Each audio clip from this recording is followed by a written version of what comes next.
Pantala ay daw sa ibang balita, kinumpirma po ng Bureau of Fisheries and Aquatic Resources Regional Fisheries Office 1 na muling nakitaan po ng red tide toxin ang mga shellfish sa nakolekta mula sa karagatan po ng Bulinaw at Anda. Ayon yan sa kanilang pinakahuling pagsusuri sa laboratorio.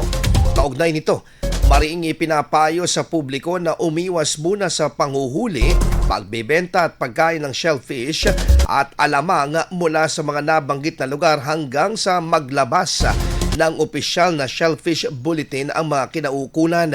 Samantala, nananatiling ligtas kainin naman ng mga isda, pusit, alimango at hipon kung ang mga ito ay sariwa at maayos na nalinisan, natanggalan ng lamang loob at nahugasan ng mabuti bago lutuin.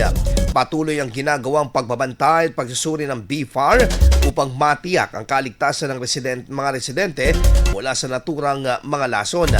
Matatandaan, isang linggo pa lamang ang lumipas ng inihayag ng tanggapan ang pagiging red tide free ng mga parehong baybayin, ngunit muling nagpositibo ito ngayong kasalukuyan.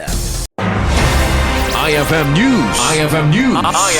IFM News.